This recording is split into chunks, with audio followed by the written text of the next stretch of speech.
देसी सास की बंगाली बहू। सुबह की पहली रोशनी जब पुराने आंगन में फैलती है तो एक नई जिंदगी हर दिन जन्म लेती है। सफ़ेद साड़ी, लाल बॉर्डर, माथे पर सिंदूर और आंखों में शांति। वो है अनुराधा, एक बंगाली बहू।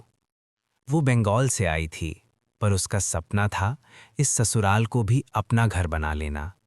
हर सुबह अनुराधा सबसे पहले पूजा करती है, हाथ जोड़कर प्रभु से मन ही मन शक्ति मांगती है।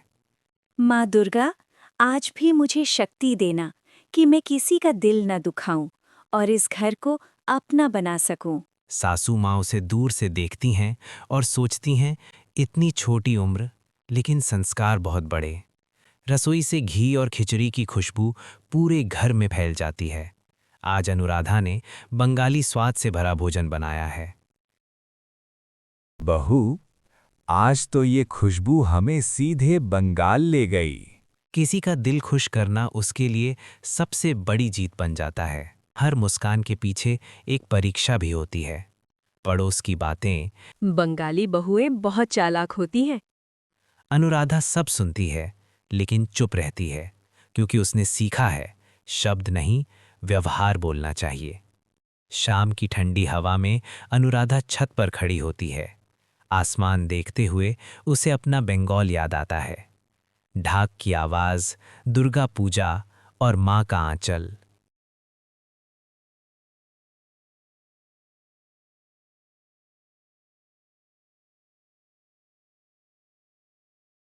अगर तुम्हें बंगाल की याद आती है थोड़ा मायके की याद आती है, लेकिन अब ये घर भी मेरा है। फिर एक रात घर में अचानक डर फैल जाता है। ससुर जी की तबीयत बिगड़ जाती है, लेकिन वही बंगाली बहू इस मुश्किल समय में घर की सबसे बड़ी ताकत बन जाती है।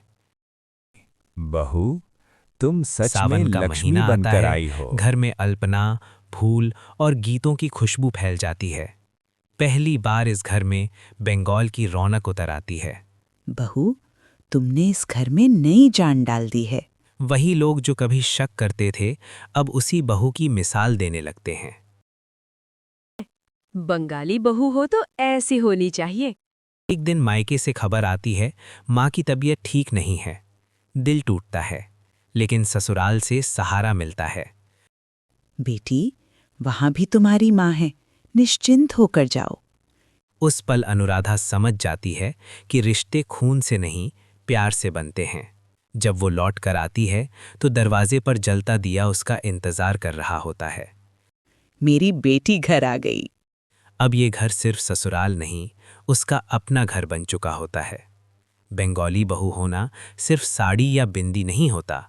बंगाली बहू होना मतलब दिल से रिश्ते निभाना।